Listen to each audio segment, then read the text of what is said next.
Hey. All right. I think we're good. So, All right. welcome, ladies and gentlemen, to the Independent podcast. I am here with my fellow compadre, Devin O'Neill. Hello, everybody. And honestly, this is going to be a makeshift episode for the first episode. I don't know what we're going to talk about, but we're going to talk about it. So, Devin, in your honor, what do you think we should talk about as far as either independent wrestling, the state of it, anything you'd like or dislike, just anything about independent wrestling, I guess? Well, personally, I'd like to talk about independent tag team wrestling because I think it's an art that, has been lost upon in wrestling.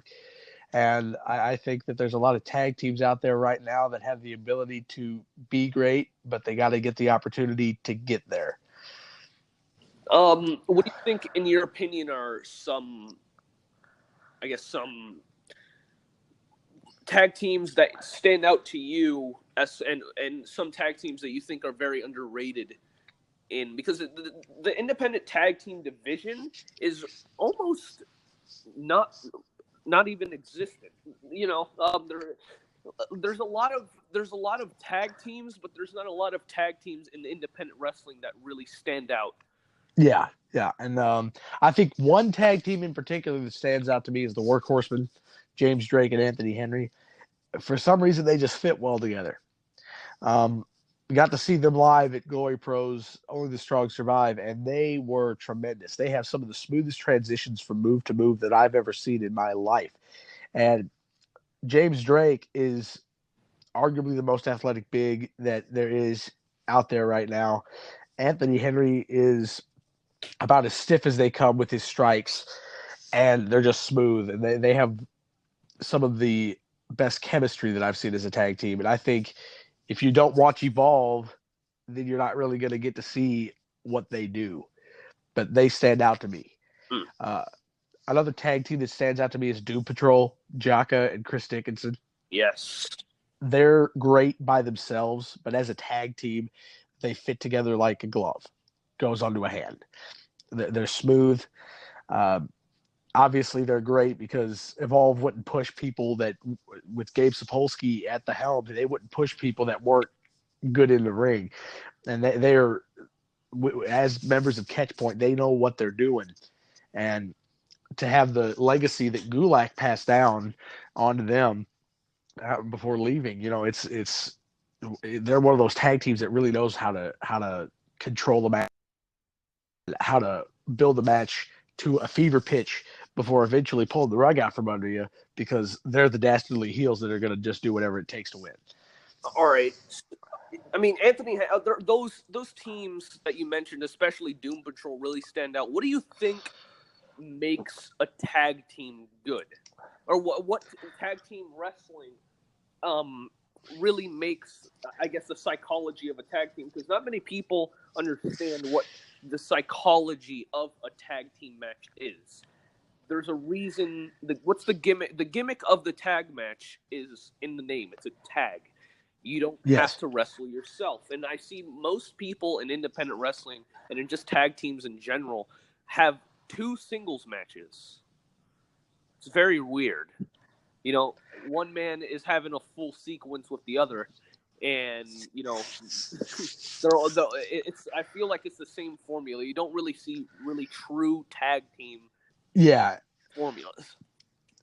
I see that a lot too. I think New Japan and their tag team division has a lot of that going on with their tag teams, such as Killer Elite Squad and God. I see a lot of Tonga gets in the ring with Davey Boy Smith Jr. They go at it for a little bit. They leave the ring, and then Loa and Archer get in the ring, and they go at each other. The simple tag team formula that every company ever has used for the longest time, and it works, is you start out with two guys in the ring, they lock up. Normally the baby faces will get a little bit of advantage, and then they'll make some tags, and then somebody on the heel side will cut them off, and the heels will get the heat on them, and they'll just make frequent tags, and they'll do some work holds on them, maybe some double team moves. The babyface will eventually hit a move to where they can get the hot tag. The tag team partner will come in and cut off the heels, and whether the baby faces are going to win the match or not, that's just a build to the finish of the match. And it's a very simple formula that has been working for decades, and it has become lost. I think that Workhorsemen and Doom Patrol do it better than almost anybody, that formula. But I remember watching Tommy End and Chris Hero against Drew McIntyre and Johnny Gargano, and it was a tag match, but it was a glorified tornado tag, and everybody was involved, and it wasn't really a tag match. It was basically a fatal four-way, but two guys were attacking the other two guys. It was ridiculous. And those are four fantastic workers, but it wasn't a tag.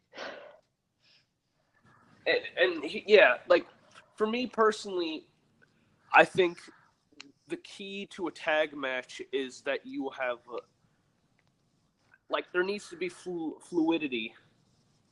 I don't even know if that's a word, with your partner.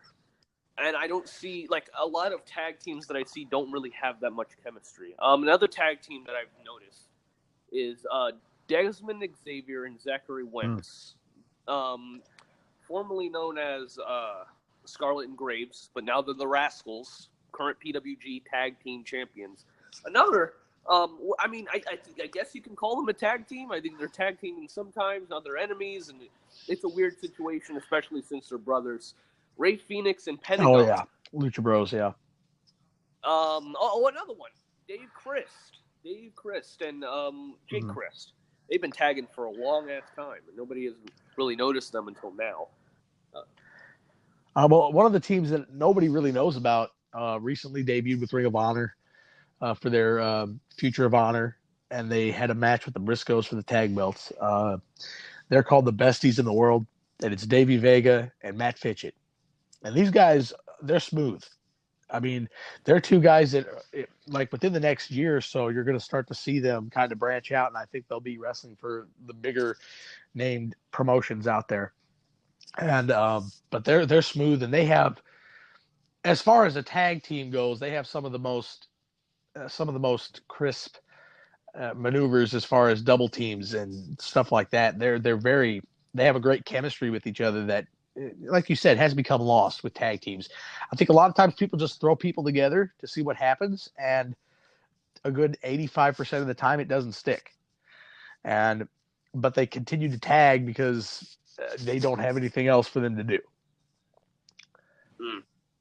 And I've kind of realized with Lucha House Party, what they're doing over in 205 is that they basically took all the luchas and just slapped them together. That's what you call good booking. Apparently. What do you think, to change the subject, what do you think in independent wrestling, or in wrestling as in general, what is something that bothers you, or something that isn't right with professional wrestling? Because a lot of the vets say that, we're killing the business. So what can we do to prevent that? Well, first of all, booking.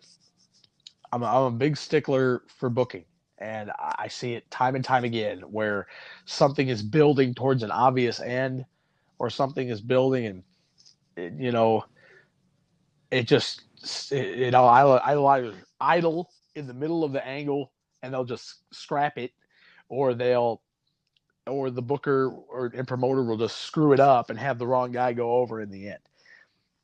I'm a big believer that you have to listen to your audience, and if your audience is cheering for a person, well then okay, this guy, if they're good enough to get a push, and if they're strong in the ring and the audience is behind them, well then obviously they need to get a push. It doesn't mean they have to go win the world title, but obviously they need to get a push. And I think the biggest right now problem that I have is with the way WWE is booking, because there's so many guys on that roster that get bigger crowd reactions than a lot of the guys that they put out there on TV on a regular basis, and they just kind of idle and they go nowhere. And it's ridiculous, because these guys can actually be great, but they don't get the chance to be great. I don't think that, like, I've seen a lot of people talk about recently the intergender wrestling, and I see both sides of the spectrum in that aspect. But when you look at it in an aspect from Joey Ryan's perspective, it's you're allowing the women to kind of show that they can do what the men can do. I don't condone male on female violence, but I mean, do I ever think a woman should be in a position where she's going to get hurt? No, but do I think that she should be able to show off the fact that she can go with the guys? I do agree with equal opportunity in wrestling, and I think intergender wrestling does that. But I don't think they should. I'm more of a let's just do it. Let's just do it one on one. Let's have the guys wrestle the guys, the girls wrestle the girls, and the girls can show that they can do it against the ladies just as much as they can do it against the guys. I mean, if you're a good wrestler, you're not going to be considered a male or female. You're just going to be called a good wrestler. Exactly. So from my perspective, intergender wrestling is kind of a weird situation just because there's so many opinions on it. There's so many people that say, oh, well, a man shouldn't be putting on his hands on a woman, or, the girls can do, girls are trying to prove they can do as much as guys can. And there are definitely 100% some women out there that can take on any man. Oh, yeah. I mean that with a seriousness. Look at Shine. Shine in Japan. No, sorry. Shimmer? Stardom. Yeah. Stardom in Japan.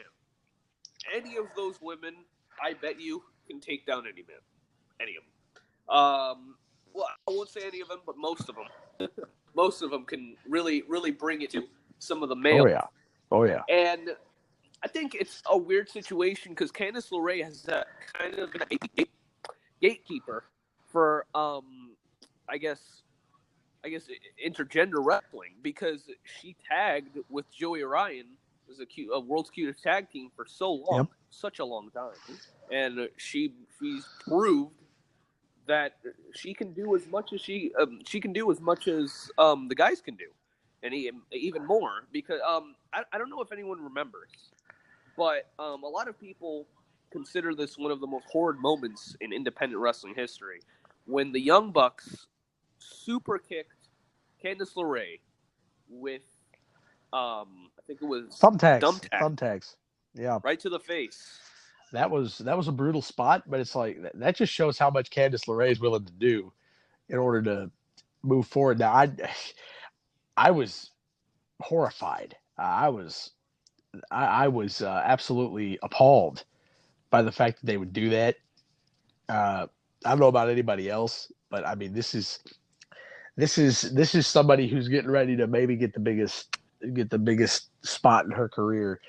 And on her way out, she says, okay, I don't know if this was her idea or not, but she says, okay, stick these thumbtacks in my mouth. This is not CZW. Just stick the thumbtacks in my mouth and super kick me, and let's see if they all come out and I don't bleed from the mouth, or I don't have them poking through my cheek. I'm like, when I saw that spot, I'm like, it's brutal, but is it too far? Is it too far? That's a good question. Because, I mean, Candice did finish the match. Well, of course. She was a bloody mess.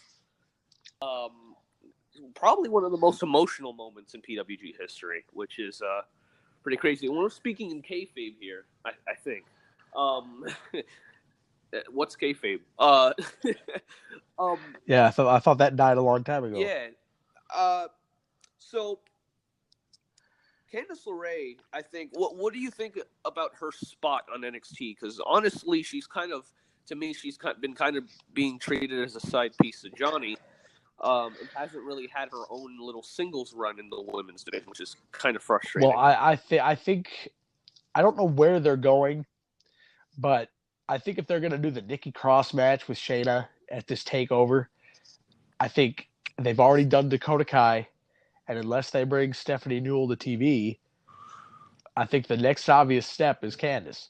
Now, I'm going to tell you right now, when they had Candice LeRae beat Zelina Vega, and then a few weeks later, job out to Vanessa Bourne, I was ticked. I was not happy because Vanessa Bourne, I'm sorry, this lady is not anywhere near the caliber of a Candice LeRae at the moment. She was sloppy in the ring. She had one of the worst matches in the Mae Young Classic last year. I watched her. I've watched her work, and she has not impressed me. Candice LeRae is by far one of the top 25 women in the world, and maybe even top 10. She's a fantastic worker, and her alongside people like Dakota Kai and Stephanie Newell, they're going to branch the NXT Women's Division for at least another year or so. And she lost to Vanessa Bourne because WWE has to have their talent win some matches.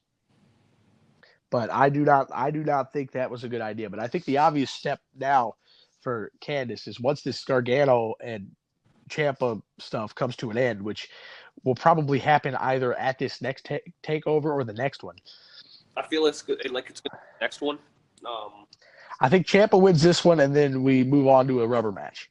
Yeah. But I think whenever this situation subsides, that's when you're going to see Candice LeRae really take off, because she won't have to be worried about being with Johnny, because I think by the time that's over, Johnny's going to go after the title, and the only reason she's involved in this angle right now is because it's Ciampa.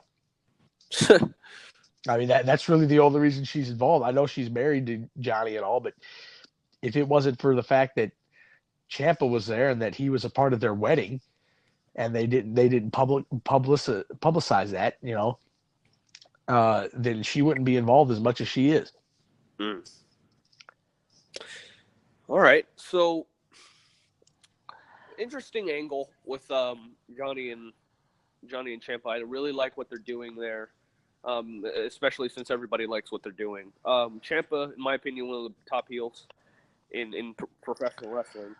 I think he's arguably the top heel in WWE at the moment. And that's from NXT to the main roster. I think he gets the most genuine crowd reactions of anybody. I mean, him and Gargano are basically the top two guys on the roster right now, which is crazy to think. As far as crowd reaction goes, you can put Johnny Gargano on the main roster in his debut match. He's going to get the biggest pop on the show. And you can put Ciampa up there, and he's going to get the most boos. This is a situation where you have two guys that are probably main roster ready, but they are holding off because there's not really a spot for them at the moment. With Daniel Bryan just coming back, I mean, that was basically, in my opinion, that was basically what Gargano was going to be. He was going to come up and be kind of the Daniel Bryan. With Daniel Bryan being back as a full-time worker on the WWE main roster, it kind of screws that up unless you put Gargano over on Raw, and I don't know if that's a good spot for them. But I think that both of them arguably are the two top guys in WWE right now. I feel like the problem, I guess, with NXT period, and I can't believe that people fail to understand that NXT is being ran so well, not just because of Triple H, because of the limited roster that they have. Mm-hmm. You don't understand that they don't have 30 people on the roster. They don't. They have actively, obviously they do have people in the Performance Center, trainees, people that they're training. But as far as their legitimate roster, there is not that many people. Not at all. So it's much easier to focus on each character's in depth, and to like help build them up properly when there's less people to take care of, if that makes any sense. You know, the reason I don't think that Aleister Black is going to be as successful in the main roster. I feel like it's coming, but I don't know, because I know that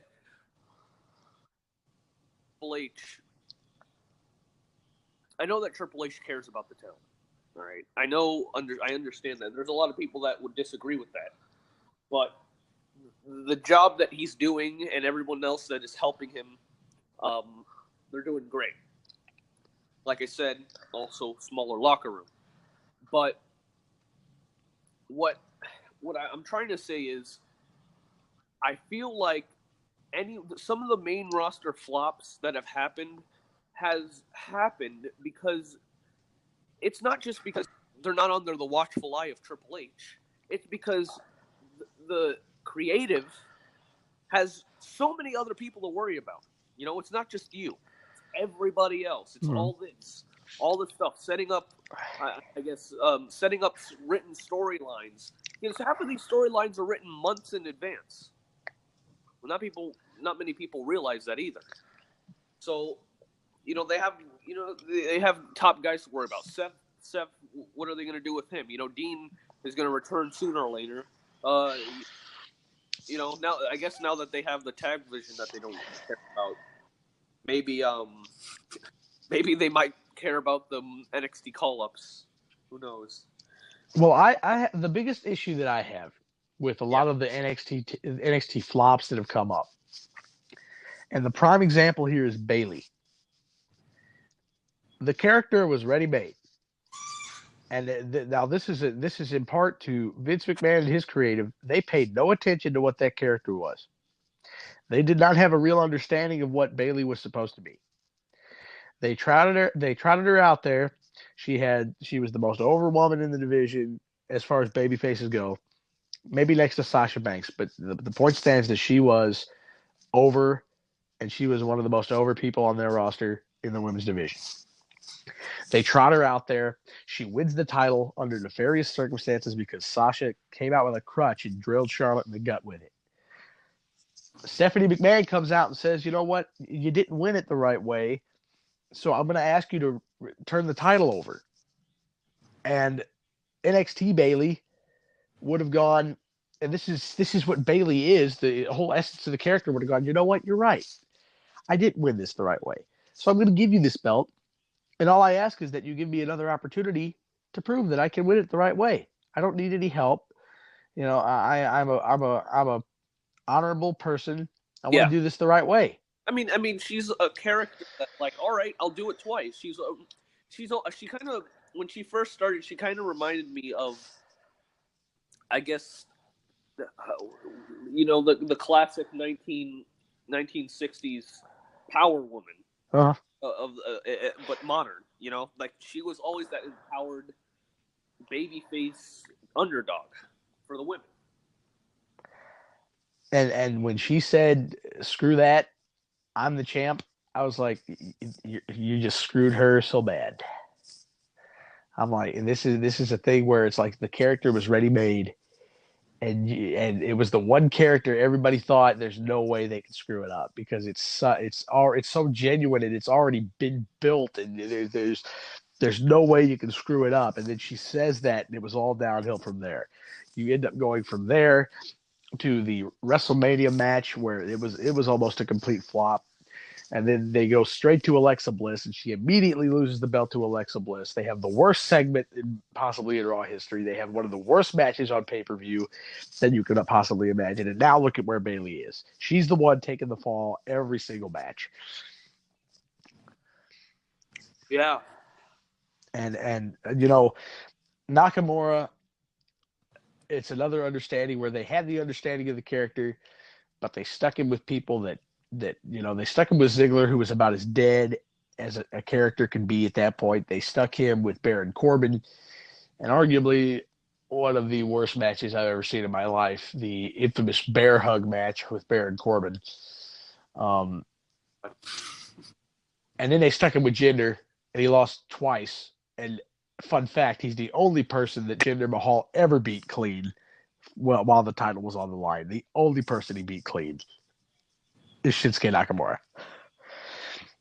Out of his entire reign, I think he had 6 title defenses, 3 of them against Orton, 2 of them against Nakamura, 1 against Styles, and he beat Randy Orton 3 times in a row with help. He beat Nakamura with help at SummerSlam. They went to the next pay-per-view, and he beat Nakamura clean in the middle. And then the next time he defended the belt, No Singh brothers. He lost to AJ Styles. So I mean that's where Nakamura goes down the drain, because he's the only guy who lost clean to Jinder Mahal. And let's face it, Jinder Mahal is not a strong. He's good, but they didn't do any favors. They didn't do him any favors by just taking him from this jobber status straight to the main event. It takes time. It takes build, and that was the worst thing that WWE did all year last year, was taking him from this complete nuisance of a spot. Like the week before, he was jobbing to Mojo Rawley, and then he won a 6-man to become the number 1 contender to the world title, and everybody's sitting here like, what in the heck are you doing? Everybody thinks, oh, he's, you know what, this is just a filler feud. You know, they just needed a challenger for Randy Orton going up to Backlash, because the top heel on the brand, Kevin Owens, he was occupied with AJ Styles. And AJ Styles was the other obvious choice. And Shinsuke hadn't been up long enough. He was just going into his first match, and Ziggler was tied up with him, and Baron Corbin sucks. So he was bad last year. He did not do very, very well at all last year. So who do you have? They don't like Sami Zayn. That is blatantly obvious every week. And so let's put Jinder in there. Let's do it. You know what? Let's not just do it. Let's have him win the title. You know, that'll really get heat. Brian Alvarez loves the argument to where WWE can't do anything but get heat. They're so obsessed with getting heat that they don't know how to get a babyface over anymore. I mean, great point. We're going to try to transition to what do you think about the whole situation that WWE is snatching all of the, quote, top independent stars and signing them? Because I see a conversation that people are starting to get legitimately angry about this. Then I'm like, as a wrestler, your goal, most likely, almost 100% of the time, is to be in WWE. Yeah. Your goal as a wrestler. The fact that are getting upset about this is pretty surprising. I'm going to tell you right now, they're not snatching anybody. I'm watching them, and they signed Adam Cole. But the rumored Ricochet signing for WWE, that's been 3 years old, and they just now signed him. But Ricochet waited long enough until you had people there to fill his spot. The same can be said for Adam Cole. He was rumored to be signed by them for months and months and months, but he waited until there was somebody there to fill his spot. And the whole cool thing about independent wrestling is that when one person leaves, another person is there to take their spot. That's the whole key point of independent wrestling. And that's basically what ECW was back in the day, is that one person would leave, but there would be another guy to step up and take their spot. Everybody would have to step up and move to a different role, but they were there to do that. I use as a prime example, I don't know if Keith Lee's going to WWE, but all signs point to him signing. He had a match with James Drake this weekend at Evolve. Now, he beat James Drake, but he gave James Drake the ring at the end of the match. Basically, that signified to me that he is passing the torch to James Drake. James Drake is the next great big man on the independent scene. That's basically what I see. You have Myron Reed, who's getting a lot of comparison to Leo Rush. He's much better than Leo Rush. I'll tell you what, he's only 19 years old, but he's much better than Leo Rush.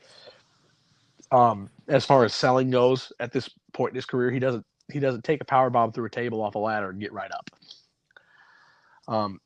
But he's basically there to take that spot as the next great high flyer. And there's an 18-year-old named Airwolf working for Glory Pro Wrestling, and he got high praise from Jimmy Jacobs. And you know, a lot of the great indie names come from people also that have been released by WWE and go out and make their name. Like prime examples of that would be Drew Galloway before signing back with WWE, and Cody. So I wouldn't say they're snatching up talent, because, you know, when you snatch up talent, there's always a great pool of people around you to replenish that. So, you know, independent wrestling still has great stars because they still haven't signed the big three, which would be Matt and Nick Jackson and Kenny Omega. So, I mean, you still have guys going around now. They're signed with New Japan, but they still work indie shows. So they haven't signed the big three yet. They haven't signed the guys that are kind of carrying wrestling outside of WWE at the moment. Like they haven't signed Okada. They haven't taken Tanahashi. They haven't taken guys in progress. They haven't signed Walter. They haven't signed Travis Banks yet. I know he's working the UK Classic, but there's no sign that he's actually signed a contract. They're not. These guys are still there. They may work for WWE in some capacity, but they're not signed full time, and they still work the independents and they still do their thing. I guess some people their argument is that WWE is snatching them up too fast. We don't have enough top stars like they used to be, and I want to agree, but I want to disagree at the same time. I'm kind of on a split because really some of the people that are left, in my opinion, that are big guys are. I want to say Matt Riddle is probably one of the top. Matt Riddle, Will Ospreay, Marty Scurll, Zack Sabre Jr., Timothy Thatcher, Chris Dickinson. Walter is on that list. You can throw out. You can throw out Joseph Connors in that group, but there's a whole bunch of different guys out there that are still huge stars, and the one thing that WWE has is they have a huge talent pool. Jeff Cobb. Jeff Cobb is huge. Like whenever he came out as Matanza Cueto, and people found out who Jeff Cobb was, they looked him up and he got over big. Michael Elgin's still out there, and I know the whole Michael Elgin situation and how he's basically been blackballed from every United States-based independent promotion. But he's still a huge star in Japan. He's still a viable star. He still makes money in some capacity. Sami Callihan's out there.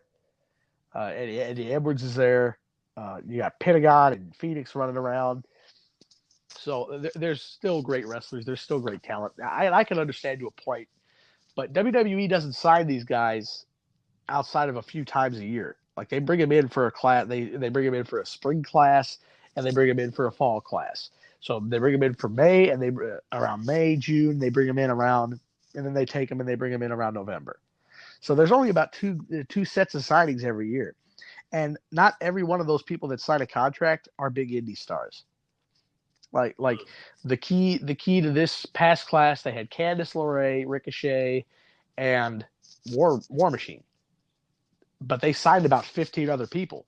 So you're going to tell me that, okay, these four people who are big stars on the indies, but they signed 11 other people besides just them. Are you going to tell me that they're rating the indie scene by signing just four people? And maybe they sign 7 to 8 people a year from the independents, but that gives everybody else a year to kind of build a new star. I mean, the interesting thing about independent wrestling, in my opinion, is there's always going to be a new crop. And this is actually a question I've always wanted to ask.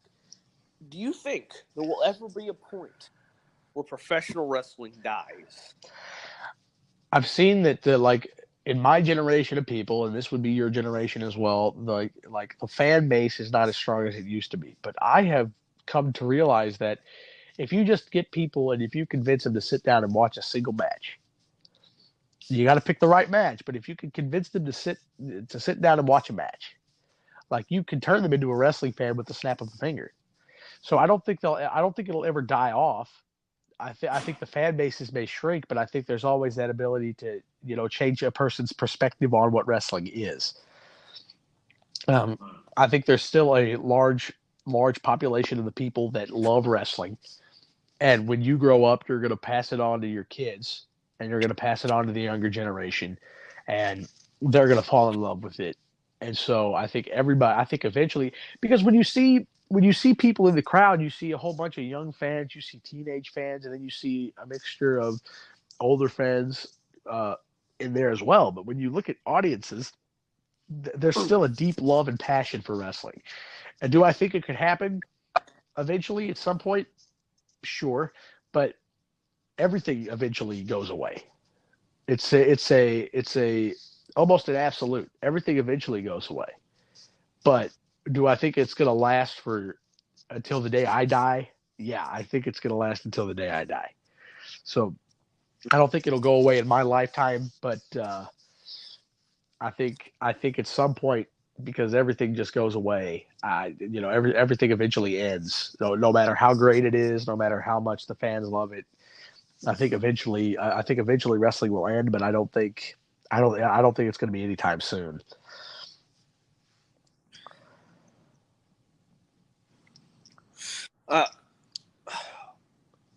I think independent wrestling is one of the things that is keeping wrestling period alive, in my opinion, because there's always a new brand. And just to think, maybe a couple decades ago, maybe one or two decades ago, guess what? Wrestling was shit. I mean, independent wrestling. People were wrestling in bingo halls. People still are wrestling in bingo halls. But it was not something popular. It was not, whoa, look at this independent wrestling show. You know?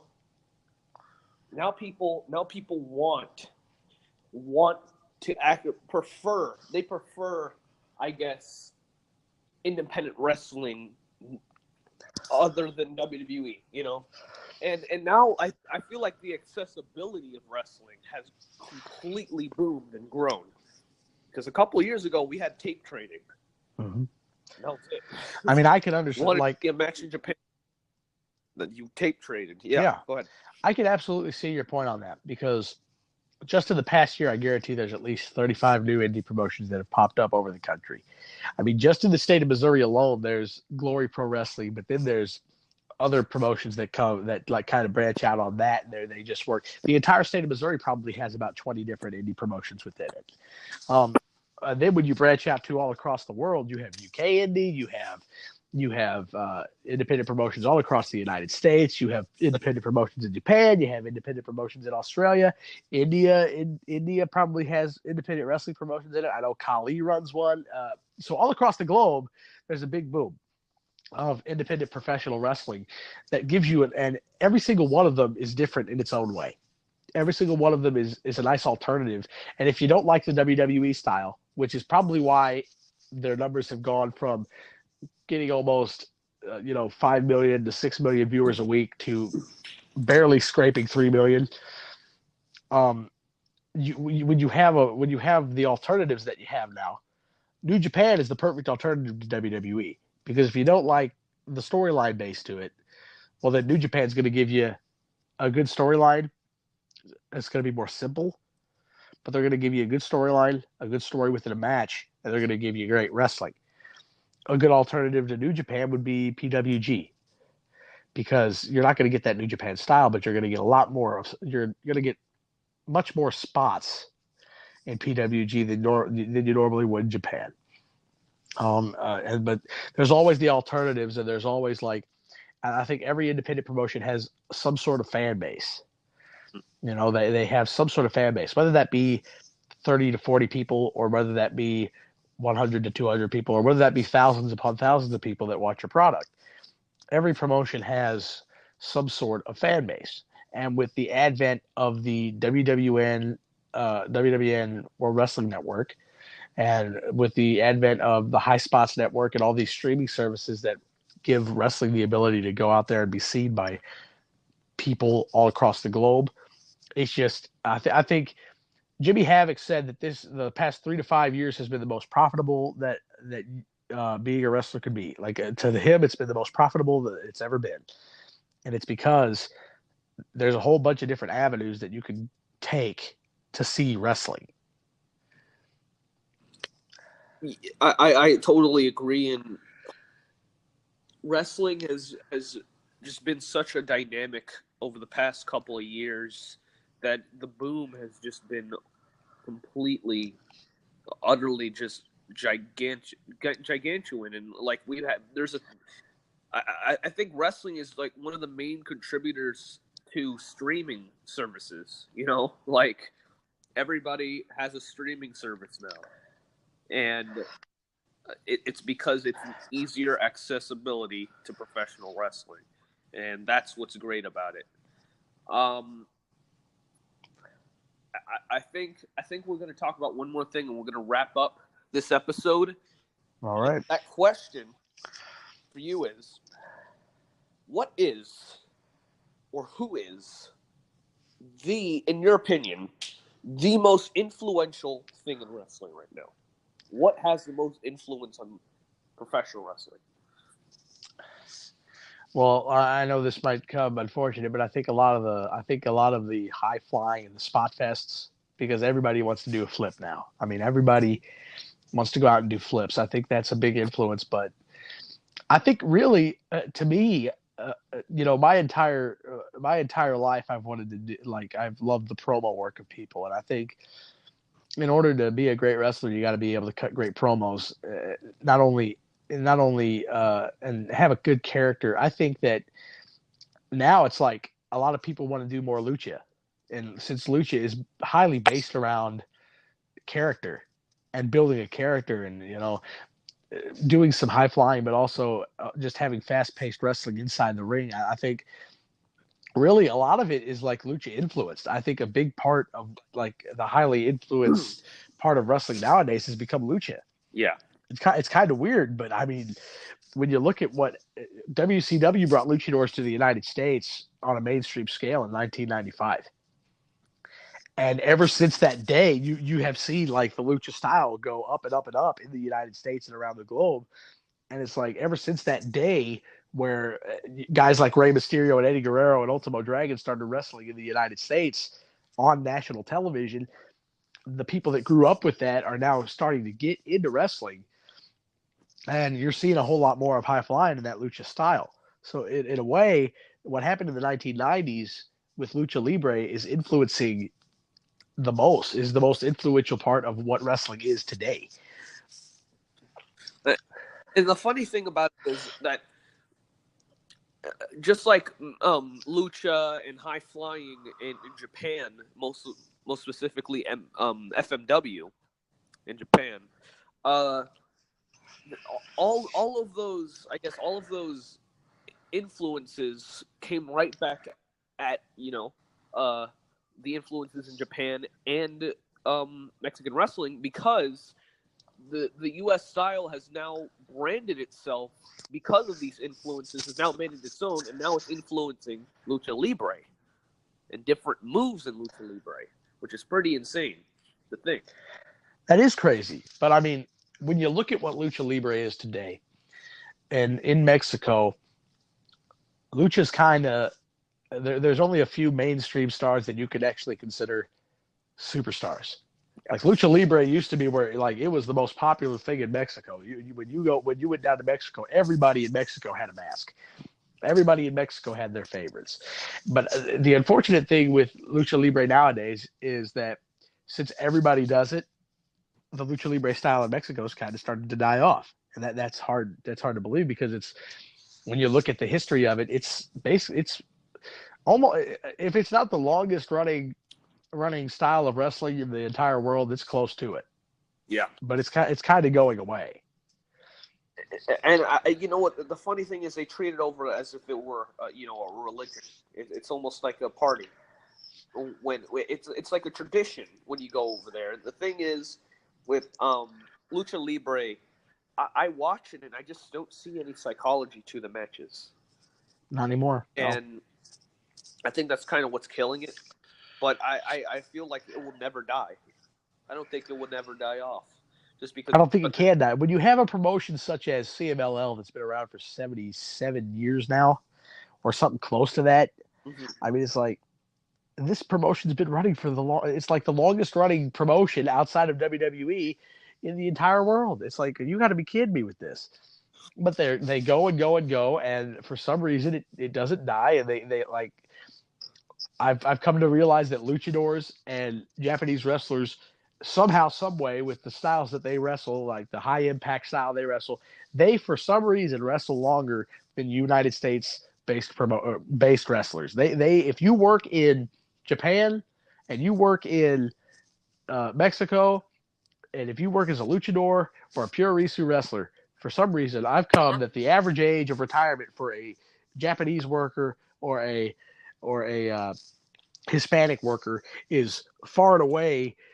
They wrestle at probably an average of 10 years longer than the average American wrestler. It's crazy.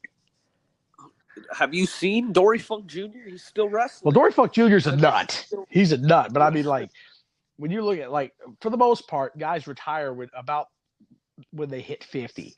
But when you didn't. I'm sorry to cut you off, but La Parca, the original. Yes, he's still working. He's still working, man. He's bitter, but he's still working. Of course, yeah.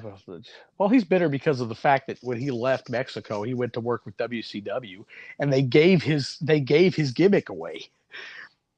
Like, he was working as La Parca in the United States, while down in Mexico for AAA Lucha Libre, some other guy was wrestling as La Parca.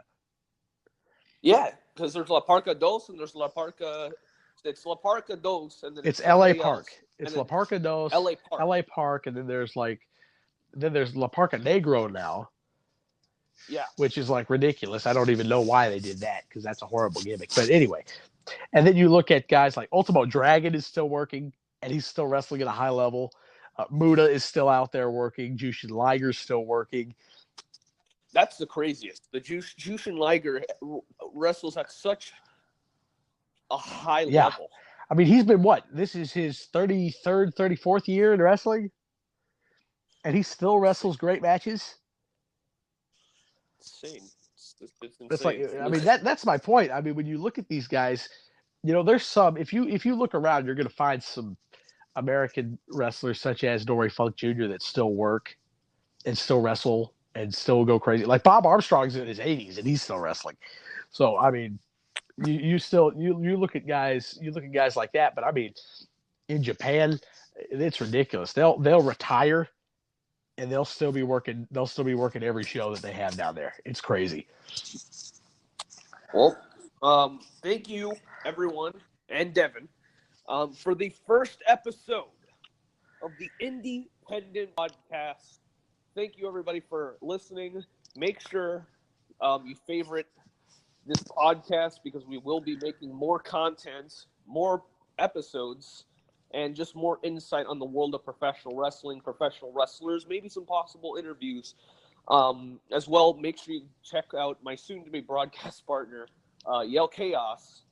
He is a great guy. So make sure you guys favorite this, and we'll see you.